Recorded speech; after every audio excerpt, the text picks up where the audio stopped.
Otep à tous, bien-aimés frères et sœurs.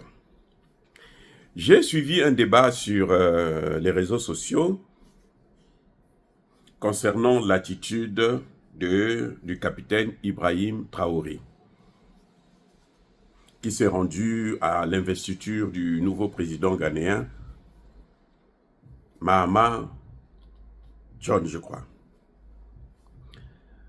Et les gens trouvaient que c'était anormal qu'il ait non seulement son arme, et qu'il salue les gens avec des gants. C'est vrai. Je pense que c'est pas très poli. C'est pas très sage de venir à une grande manifestation comme ça avec son arme. C'est pas très poli d'avoir des gants. On a montré une autre image où on a vu le président Ibrahim Traoré avec Poutine, où il n'avait pas son arme, il n'avait pas des gants. Donc, les gens ont spéculé sur ça. On dit non, c'est pas normal, machin, tout ça. Oui, ça dit que sur le plan logique, ce n'est pas normal. Mais nous sommes en guerre. Écoutez-moi bien, nous sommes en guerre. À la guerre comme à la guerre. Vous êtes en guerre, vous devez avoir des attitudes de la guerre. Quand Ibrahim Traoré va voir Assimi Goïta, il n'a pas son arme, c'est tout à fait normal. Il est en sécurité. Il est en position de sécurité. Les amis, il y a un président en Afrique. Je pense que c'était Samuel Doe. On l'invite à des négociations. Les Occidentaux, les États-Unis et tout, ils étaient là. Ils ont organisé ça. Il vient aux négociations. On lui dit, tu n'amènes pas ton arme. Parce que c'est la négociation, on va seulement parler pour trouver une solution. Lui, il a été naïf. Il s'est rendu comme ça. Il rentre dans la salle. On ferme la salle. On le fusille dans la salle. Les amis, les Occidentaux que vous voyez là, ils n'étaient pas là eux-mêmes directement, mais ce sont eux qui ont tout organisé, tout planifié. Négociation de paix et tout. Tu es récalcitrant, sur le terrain, on n'arrive pas à t'avoir, on t'amène là où on peut t'avoir, on t'abat.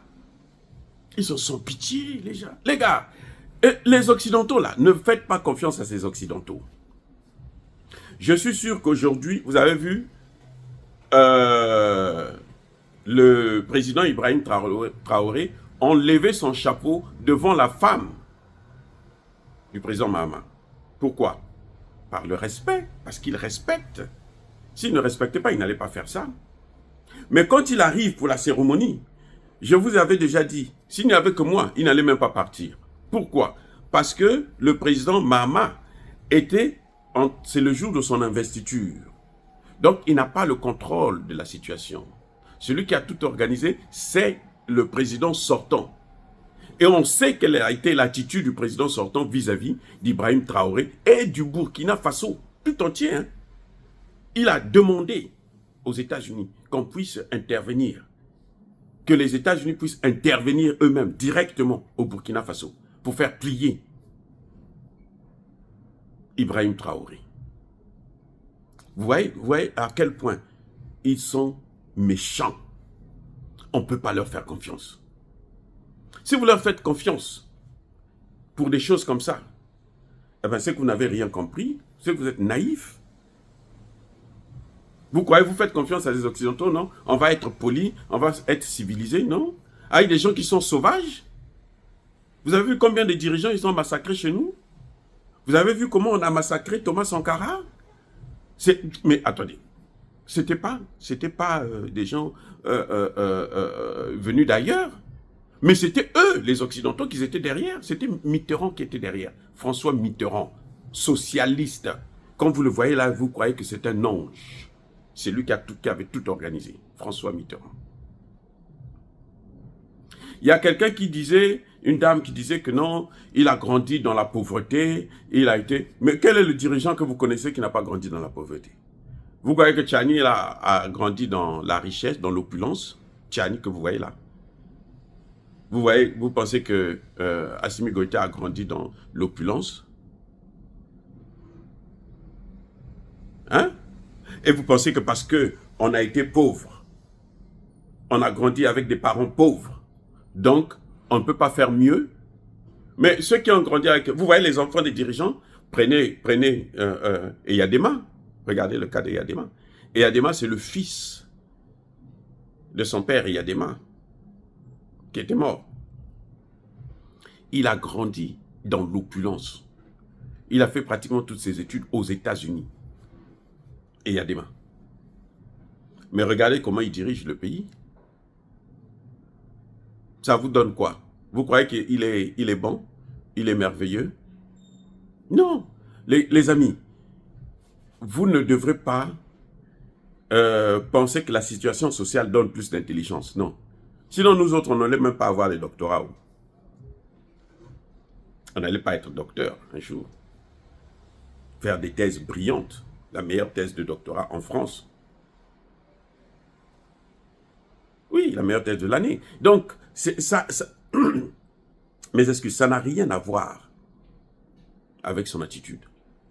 Moi, je crois que son attitude est commandée par la sécurité. Quand il va voir Poutine, il sait que c'est Poutine qui nous aide là. S'il n'y avait pas Poutine, là, les Occidentaux, la France, là, nous aurait écrasés. Y compris vous qui parlez là sur les réseaux sociaux. On vous aurait écrasé. S'il n'y avait pas eu Poutine. L'AES respire aujourd'hui à cause de Poutine. Le Centrafrique respire à cause de Poutine. Kaka Déby, le Tchad, est en train de faire partie des bases militaires françaises là, à cause de Poutine, parce qu'il sait. C'est lui qui est en train de nous aider dans le domaine de la sécurité. On n'a pas de meilleur allié. Et nous ne pouvons pas, nous, dans nos pays, on ne fabrique même pas une cartouche. Nous ne pouvons pas faire la guerre contre les Occidentaux. On ne peut pas faire la guerre avec des bouts de bois comme les Français faisaient avec l'armée malienne. On leur apprenait à tirer avec des bois. Non. Nous ne pouvons pas faire la guerre contre les Occidentaux sans l'aide des pays comme la Russie, la Chine, la Corée du Nord, l'Iran.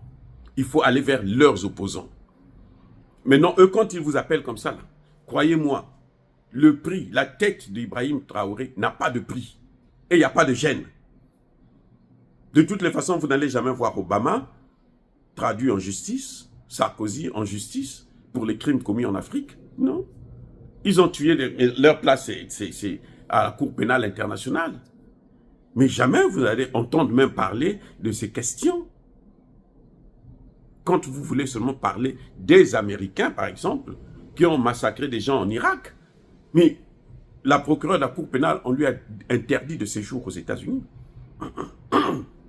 Mes excuses. Oui, donc, je vous dis, moi je crois que il n'y a pas de honte à prendre des mesures de sécurité. Et le président Mahama, vous avez vu qu'il a été même le premier à être reçu. Et il s'est bien entendu avec lui. Parce que lui il comprend. Il sait. Il sait qu'il a besoin de sa sécurité. Et il n'y a pas à donner depuis une occasion à des gens comme des voyous comme celui qui est sorti là. Hein? Nana Akufo-Addo. Donc je pense que il n'y a pas de prix, il n'y a pas de honte à assurer sa sécurité. Soi-même. La sécurité, la vraie sécurité, commence d'abord par soi-même. Comment vous marchez, comment vous mangez, où est-ce que vous allez, qui vous fréquentez, ainsi de suite. La sécurité, c'est d'abord ça. Même nous, là, à notre niveau, là, hein, vous qui parlez, qui critiquez, là, si vous comptez sur les Occidentaux pour assurer votre sécurité, croyez-moi, vous allez tous passer. Donc, moi, je crois que le président Traoré a raison de prendre les mesures de sécurité qui s'imposent. S'il a pensé que, bon, maintenant, le jour qu'il ira voir encore visite officielle, je ne suis pas sûr qu'il prendra cette arme parce qu'il sait comment on l'a accueilli. Encore, on peut l'accueillir comme ça pour mieux la voir. Vous savez, on n'attrape pas les mouches avec le vinaigre. Hein? C'est avec le miel. On est gentil avec la personne et puis après. C'est pour ça que vous voyez que la plupart des gens, on les atteint d'abord à cause de leurs proches. Parce que ce sont eux qui sont en qui il a confiance. C'est d'abord les proches. Hein. Même dans une famille, vous allez voir que on peut parfois vous avoir à travers votre propre femme ou à travers votre propre mari. Un homme qui est trop dur, là, on passe parfois par sa femme pour la battre. Donc, si vous ne prenez pas des précautions sous prétexte que non, vous voulez être comme les Occidentaux, parce que les Occidentaux, ils sont toujours en veste, vous aussi, vous devrez être en veste. Damiba, depuis qu'il est allé boire le champagne avec Macron, vous avez vu ce qu'il est venu faire? Qu'est-ce qu'il a fait? Rien. Il a fait couler le pays. Jusqu'à ce qu'on l'ait enlevé. Donc, je crois que il n'y a pas de honte. Quand vous savez qu'un pays est hostile à vous, vous prenez vos mesures de sécurité vous-même. Comme ça, avant de tomber, au moins vous vous êtes battu. Ah oui, vous vous êtes battu. C'est pour ça que nous reprochons, vous avez vu, Touadéra, il va en France, c'est Macron qui l'invite, on l'empoisonne là-bas. On voulait le tuer par empoisonnement. Touadéra, président Touadéra. La dernière fois qu'il est allé en France, là, c'était ça. Macron voulait l'éliminer par empoisonnement. Il ne se gêne pas. Donc, si vous-même, vous ne prenez pas vos précautions, ben, tant pis pour vous. Tant pis. Tant pis. Personne ne va pleurer pour ça. S'il se sent en insécurité, ben, il doit prendre ses mesures. Il a été mandaté par les autres pays de l'AES. C'est pour ça que les autres ne sont pas venus. Les 3 avaient été invités. Ils ont décidé qu'on envoie un seul. C'est lui qui est parti. Et il a pris ses mesures de précaution. Parce qu'il sait que le Ghana était hostile. Nana Akufo a toujours été hostile en lui. Peut-être parce qu'il vient d'une famille pauvre, comme on le dit. Et ça, c'est son problème. Nous, ce qui compte pour nous, c'est qu'il fasse ce que nous voulons qu'il puisse faire. Ce qu'il est en train de faire au Burkina Faso, on n'a plus jamais vu ça depuis l'époque de Thomas Sankara. Blaise Compaoré est venu, il a fait couler le pays. Donc, tant qu'il va régler nos problèmes, je crois qu'il a le droit de prendre des mesures de sécurité. Soyez bénis, abondamment bénis par le Dieu des Kémites et par nos ancêtres angélisés. Mais que tous ceux qui persécutent le continent africain, le pillent et le déstabilisent, qu'ils soient noirs, blancs, chinois, arabes, juifs, indiens ou qui qu'ils soient punis, maudits, foudroyés, neutralisés, écrasés, effacés par le Dieu des Kémites et par nos ancêtres angélisés. Vive l'Afrique éternelle, j'ai dit et j'assume.